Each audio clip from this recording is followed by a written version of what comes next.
आज इस क्लास में जो हम पढ़ेंगे और जिस टॉपिक का नाम है उसका नाम है ई कोलाई। यानी ई कोलाई एक ऐसा बैक्टीरिया है जो आम तौर पे यूटीआई जैसे डिजीज़ है उसमें ये पाया जाता है। तो ई कोलाई के बारे में आज हम पूरे डिटेल में समझेंगे। ई कोलाई क्या है, उसका स्ट्रक्चर कैसा होता है, उसका पैथोजेनेसिस कैसा होता है, उसके कौन सा एंटीजन उसके अंदर है और कौन सा एंटीजन जो होता है वो वायरुलेंस है, कौन सा नहीं है, और लेबोरेटरी इन्वेस्टिगेशन या लेबोरेटरी डायग्नोसिस हम कैसे कराते हैं। यानी जितने ई कोलाई के बारे में हम जान सकते हैं वो सारी चीज़ जानने की कोशिश करेंगे, क्योंकि ई कोलाई एक ऐसा बैक्टीरिया है जिससे बहुत ज़्यादा तरह तरह की डिजीज़ होती रहती है। आम तौर पे यूटीआई जो हर किसी को, हर एक दूसरे तीसरे व्यक्ति को आप देखोगे वो यूटीआई से परेशान रहता है। तो रिकरेंट यूटीआई भी होता है, वैसे भी यूटीआई हो रहता है उसको। तो इस इसका कॉजेटिव जो मेन एजेंट है उसी चीज़ के बारे में आज हम समझेंगे कि ये ई कोलाई है, ये कैसा है और ये कैसे काम करता है। तो चलिए शुरू करते हैं। देखिए ई कोलाई को हम फुल फॉर्म अगर देखें तो एस्केरिचिया कोलाई के नाम से बोलते हैं, और शॉर्ट में इसको एस्केरिचिया ना पढ़ के ई बोलते हैं और कोलाई लिखते हैं। ई.कोलाई, दैट मीन्स ई कोलाई। इसका इंट्रोडक्शन देखें तो E coli is the normal microbial flora of the intestinal tract of human intestine या एनिमल इंटेस्टाइन। यानी कि हमारे जो ह्यूमन का इंटेस्टाइन हो या एनिमल का इंटेस्टाइन हो तो उसके नॉर्मल जो फ्लोरा है उसके अंदर पाया जाता है। जैसे कि ये इंटेस्टाइन वाला रीजन है, ये इंटेस्टाइन वाला रीजन है। तो अगर हम छोटा सा अगर कोई एक हिस्सा काट ले, छोटा सा एक टुकड़ा काट ले, इंटेस्टाइन का ही पार्ट है, तो इंटेस्टाइन के ये अंदर का जो फ्लोरल है, ये विलाई है, जो इसका लेयर है, इसी के अंदर ये वाला ई कोलाई यहीं पे पाया जाता है। ये ठीक है, उसी चीज़ को बोल रहा है कि ई कोलाई कहाँ पाया जाता है, normal flora of the intestinal tract of human intestine. ठीक है, यानी कि ह्यूमन इंटेस्टाइन का नॉर्मल जो फ्लोरा है, जहाँ पे नॉर्मल जो सरफेस एरिया है अंदर का ह्यूमन का, उसके अंदर पाया जाता है, और ये एनिमल के अंदर भी पाया जाता है। ई कोलाई वॉइडेड इन फिशेस, यानी कि ये फिर कहाँ पाया जाता है, उसके अंदर कहाँ रहता है। तो जो ई कोलाई जो हमारा इंटेस्टाइन का नॉर्मल फ्लोरा का जो ये विलाई वाला रीजन है, या बड़े इंटेस्टाइन में जाते हैं तो बड़े वाले इंटेस्टाइन के अंदर या स्मॉल इंटेस्टाइन के लोअर वाले पार्ट के अंदर जहाँ पे ये फिशेस रहते हैं, फिशेस यानी कि जो भी लैट्रिन गंदगी जो भी ये रहती है, वेस्ट प्रोडक्ट रहता है मेटाबॉलिज्म का, उसी के अंदर ये बैठा रहता है, उसी के अंदर ये रहता है, ये यानी उसी के अंदर ये पाया जाता है ये। ठीक है, अब तो मालूम चल गया कि इंटेस्टाइन के अंदर कौन सी बैक्टीरिया पाई जाती है। तो इंटेस्टाइन के अंदर ये ई कोलाई नाम का बैक्टीरिया पाया जाता है, और इससे जनरली हमें कोई हार्म नहीं होता है, कोई परेशानी नहीं होती है। मॉर्फोलॉजी अगर हम इस देखें कि बैक्टीरिया कैसा दिखता है, तो पहली चीज़ कि ई कोलाई एक ग्राम निगेटिव बैक्टीरिया, इसका मतलब इसके ऊपर अगर ग्राम नाम का अगर कोई एक स्टेन के अंदर डाला जाए तो इसके ऊपर कोई स्टेनिंग नहीं होती, इसलिए इसको ग्राम निगेटिव बोलते हैं। बैसिलाई है, दैट मीन्स ये रॉड शेप का होता है ये। ठीक है, रॉड या स्ट्रेट शेप का होता है, पेयर्स में पाए जाते हैं। ये एक है तो फिर दूसरा रहेंगे, फिर इसे तीसरा रहेंगे, इस तरह से पेयर्स में पाए जाते हैं, 2-3 का। मोटाइल होता है, यानी इसके ऊपर मूवमेंट करने के लिए अलग अलग फ्लैजला पाए जाते हैं, तो ये उससे या फिम्ब्रिया पाया जाता है तो इसे मूव कर जाते हैं, मोटाइल होते हैं। कैप्सुलेटेड होते हैं, इसके चारों तरफ, इसके सेल वाल के चारों तरफ एक कैप्सूल होती है, कवर होती है, जो इसको प्रोटेक्ट करके रखती है। तो इस तरह से इसके पास एक कैप्सूल भी होता है। फिम्ब्रिया भी इसमें पाई जाती है, फिम्ब्रिया से ये मूवमेंट करते हैं, फिम्ब्रिया जो चारों तरफ रहेगी, इससे आगे बढ़ने में मदद मिलता है इसको। ठीक है, तो इसके स्ट्रक्चर में ये बातें हैं कि ये एक बैसिलाइक है, ग्राम निगेटिव है, स्टेट या पेयर्स में पाए जाते हैं, ये मोटाइल होता है, कैप्सुलेटेड होता है, और फिम्ब्रिया इसमें पाए जाते हैं। सभी का फंक्शन बताया आपको। बायोकेमिकल रिएक्शन की बात करें इसमें, तो इसमें ये फर्मेंट करता है ग्लूकोज को या लैक्टोज को या मैनिटोल को, और फर्मेंट करके ये एसिड प्रोड्यूस करता है और साथ में गैस भी प्रोड्यूस करता है। आपने देखा होगा कि हमारे पेट में गैसेस बनती हैं, पेट में गैस बनने के कई सारे कारण हैं, उसमें से एक कारण ये भी है। ये जो ई कोलाई नाम का बैक्टीरिया है, ये फर्मेंट करता है ग्लूकोज को, यानी हमारा जो वेस्ट प्रोडक्ट होता है, फीसेस होता है, उस फीसेस के अंदर जो भी ग्लूकोज का मात्रा, लैक्टोज का मात्रा, या दैट मीन्स कार्बोहाइड्रेट का किसी भी डेरिवेटिव की क्वांटिटी उसमें है, क्योंकि फीसेस में कुछ ना कुछ तो रहती ही है, सारा तो हमारा बॉडी ऑब्जर्व करता नहीं है, तो उसी चीज़ को ये फर्मेंट करता है।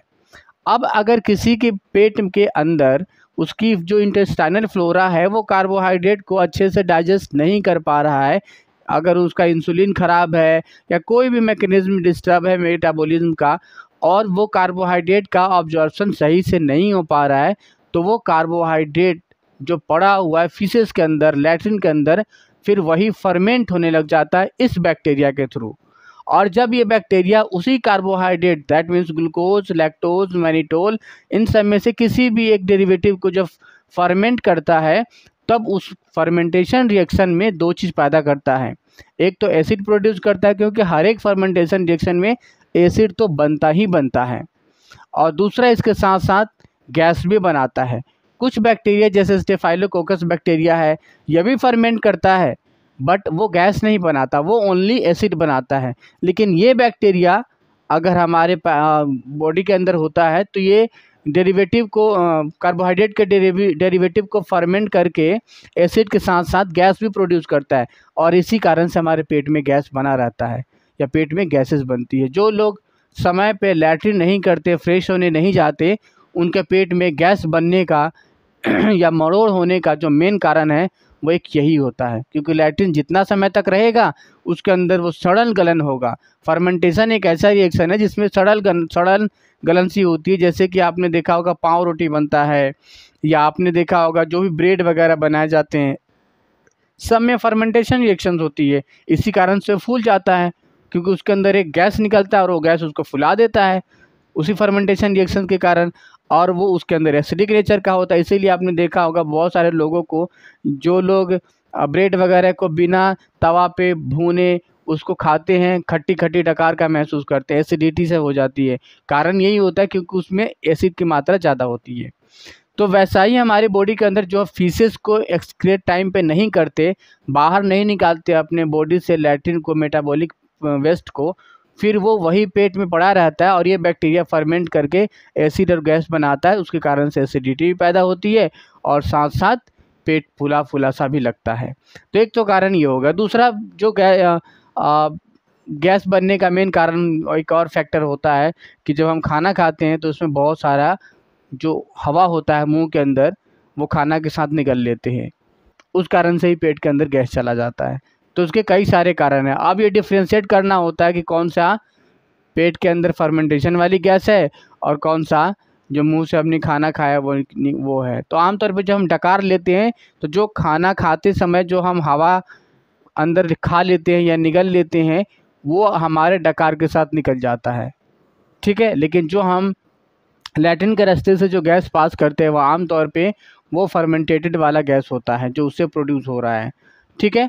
इसके अलावा भी और भी कुछ रिएक्शंस होते हैं जो हमारे स्टमक के रीजन में होते हैं, और वहाँ पर भी उस रिएक्शन के रिज़ल्ट में गैस बनते हैं। तो गैस बनने के कई सारे रीज़न हैं ये। तो ये चीज़ें रहा ये कि फर्मेंट करता है। दूसरा है इसके अंदर अब एंटीजेनिक कैरेक्टरिस्टिक्स देखें, यानी इसके अंदर एंटीजन पाए जाते हैं या नहीं। तो इसके अंदर एंटीजन पाए जाते हैं, और वो एंटीजन 4 प्रकार के पाए जाते हैं, यानी 4 तरह के एंटीजन होते हैं। पहला एंटीजन है जिसका नाम है सोमैटिक एंटीजन, जिसको ओ एंटीजन के नाम से भी जाना जाता है। यह एक लिपोपॉलीसैकेराइड है। लिपिड और पॉलीसैकेराइड का बहुत सारे मॉलिक्यूल्स का एक ग्रुप है, उसका एक कॉम्प्लेक्स है। लिपोपॉलीसैकेराइड्स है जो कहाँ पे पाया जाता है, साइटोप्लाज्मिक एंटीजन है ये, और ये हीट स्टेबल होता है। दैट मीन्स ये हीट इसके ऊपर अगर पड़े तो कोई इसके ऊपर फ़र्क नहीं पड़ता, ठीक है, हीट स्टेबल है। दूसरा है सरफेस एंटीजन, जिसको हम बोलते हैं शॉर्ट में के एंटीजन। ये हीट लायबल है, और इसके भी फर्दर 3 टाइप्स पाए जाते हैं, एल, ए और बी। तीसरा एंटीजन का नाम है फ्लैजलर एंटीजन, जिसको हम एच एंटीजन के नाम से ही बोलते हैं, और ये थर्मोलिएबल है। ये ऊपर सेकंड वाला जो के एंटीजन है वो हीट लिएबल है, और एच एंटीजन है ये थर्मोलिएबल है, और ये मोनोफेसिक भी होता है। चौथा है एंटीजन का नाम फिम्ब्रियल एंटीजन, जिसको एफ से भी डिनोट करते हैं, और ये वायरुलेंस है, यानी कि हमारी बॉडी में सबसे ज़्यादा नुकसान ये कर सकता है। ये वाला एंटीजन अगर पाया जाता है तो ये सबसे ज़्यादा वायरुलेंस होने के कारण कि कोई भी पैथोजेनिक कॉज कर सकता है ये, और ये थर्मोलिएबल पैच होते हैं ये। अगर हम इसके पैथोजेनेसिस देखें तो इसके पैथोजेनेसिस जो हमारे बॉडी में नॉर्मली एंट्री करता है वो हमारे फूड या वाटर के थ्रू करता है। क्यों? वो इसलिए करता है, ये अधिकतर गांव देहात में देखने को मिल जाता है, या जिन लोगों को यूटीआई वगैरह होता है, डायरिया होता है, सेप्टिसिमिया होता है, उसके मेजर कॉजेज़ में ई कोलाई बैक्टीरिया सबसे ज़्यादा पाया जाता है। इसको समझने के लिए कि ई कोलाई सबसे ज़्यादा क्यों पाया जाता है, इसका रीज़न ये निकल के आता है जब हम इसके पैथोजेनेसिस को देखते हैं। देखिए, ई कोलाई हमारे बॉडी के जो नॉर्मल इंटेस्टाइन का जो फ्लोरा है उसके अंदर पाया जाता है, फीसेस के अंदर पाया जाता है। फीसेस के अंदर वॉइडेड यानी उसी के अंदर बैठा रहता है इंटेस्टाइन के, जहाँ फीसेस लैट्रिन इकट्ठा होती है वहाँ पे रहता है। जब हम लैट्रिन करने जाते हैं तो खुले में जब हम लैट्रिन करते हैं तो वो लैट्रिन के साथ साथ वो भी बैक्टीरिया बाहर निकलता है। अब वो लैट्रिन अगर हम एक ऐसी एरिया पे करते हैं, एक ऐसी जगह में करते हैं जहाँ पे पानी का स्रोत हो आसपास, या खेत में जहाँ फसल लगी हो और ऐसी फसल जो कटने वाली हो, तो उसके थ्रू वो पानी में मिल सकता है, और पानी में मिल से वो पानी के जो भी आसपास का एरिया है वहाँ जा सकता है, और फिर फाइनली पानी में फैल सकता है। और जो भी उस पानी को जो भी जीव पिएगा या उसको अपने यूज़ के लिए करेगा, फिर उसके अंदर वो पानी के थ्रू उसके पास चला जाता है। अगर खेती बाड़ी एरिया में या जहाँ पे फूड के प्रोडक्ट्स पाए जाते हैं वहाँ अगर कोई इस तरह का कोई लैट्रिन वगैरह करता है तो फिर वो बैक्टीरिया वहाँ से ग्रो करके उसके पास चला जाता है, उसके खाने में मिल के फिर उसके पेट में चला जाता है फिर से। तो इसका जो ट्रांसमिशन होता है ये फूड से और वाटर से ही होता है। और क्यों होता है? क्योंकि ये पेट के लैट्रिन वाले रीजन में पाया जाता है और वहाँ से उसके साथ जाता है ये, तो उसके ट्रांसमिशन। तो इसीलिए बोला जाता है खुले में शौच कभी नहीं करना चाहिए। खुले में शौच करने से हम खुद बीमार पड़ते हैं और साथ साथ हमारे आसपास रहने वाले पूरे कम्युनिटी के लोग बीमार पड़ते हैं। ठीक है, अगर हम इसके पैथोजेनेसिस में देखें तो मेनली ये 3 से 4 तरह की कॉजेज, 4 तरह की पैथोफिजियोलॉजी इसकी होती है, 4 तरह की डिजीज ये कॉज करता है। पहला यूटीआई करता है जो मोस्ट नोन केसेस है, सबसे ज़्यादा ये यूटीआई करता है। दूसरा, कुछ बच्चों के अंदर, हालांकि डायरिया नहीं करता उतना, लेकिन कुछ बच्चों में जब छोटे बच्चे होते हैं जिनका इम्यून सिस्टम कंप्रोमाइज़ होता है तो उसमें डायरिया भी कॉज करता है। तीसरा चीज़ इसमें सेप्टिसिमिया भी करता है। सेप्टिसिमिया यानी पूरी बॉडी के अंदर एक तरह का ब्लड के अंदर इन्फेक्शन फैल जाना, तो सेप्टिसिमिया भी कई केसेस में कर देता है। और पायोजेनिक इन्फेक्शन भी करता है, यानी एक ऐसा इन्फेक्शन, एक ऐसा घाव जिसके अंदर से पस निकलता हो, मवाद निकलता हो, तो उस मवाद वाला जो घाव जो बनाता है वो भी उसमें भी इसका इन्वॉल्वमेंट होता है। अगर हम यूटीआई की बात करें तो यूटीआई में ये कॉमनेस्ट पैथोजन है ये, यानी कि आम तौर पे ये देखा जाने वाला है कि यूटीआई में अधिकतर सबसे ज़्यादा ये ई कोलाई ही पाया जाता है। और ये आइसोलेट किया जाता है कहाँ से? सिस्टाइटिस से। सिस्टाइटिस कहने का मतलब क्या होगा? अब देखिए यहाँ पे सिस्ट कहने का मतलब है गैल bladder, sorry urinary bladder. Urinary bladder को हम बोलते हैं सिस्ट, और आइटिस का मतलब यहाँ पे सिस्टाइटिस। सिस्टाइटिस मिलने लिया गया है यूरिनरी ब्लैडर के अंदर होने वाला इन्फ्लामेशन, और वो किसी इन्फेक्शन के कारण से हो जाए या किसी और कारण से हो जाए।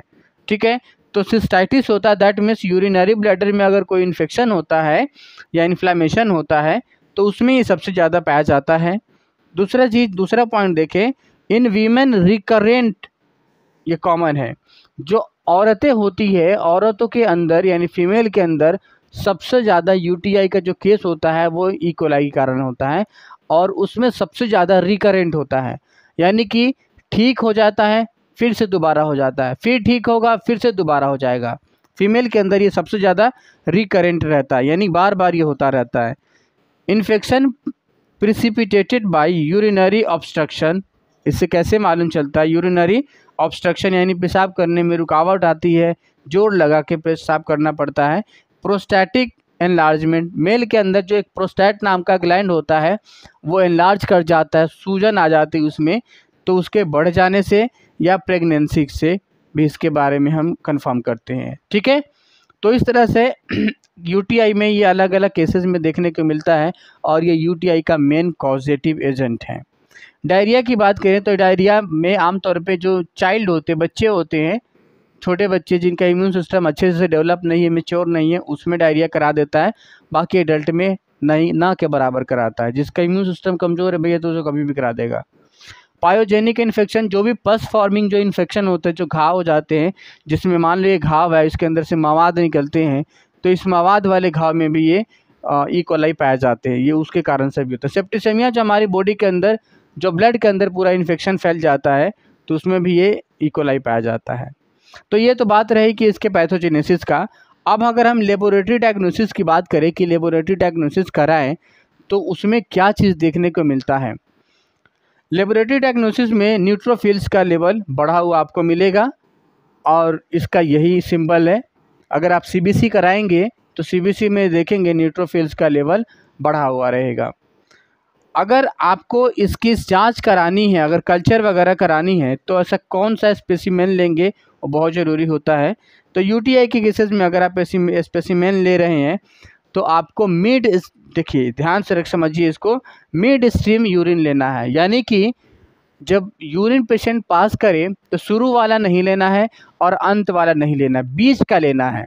यानी यूरिन का जो फ्लो होना चाहिए ना बहुत ज़ोर से करे और ना भाई बहुत धीरे से करे। नॉर्मल तरीके से जैसे वो यूरिन पास करता है वैसे यूरिन पास करना है।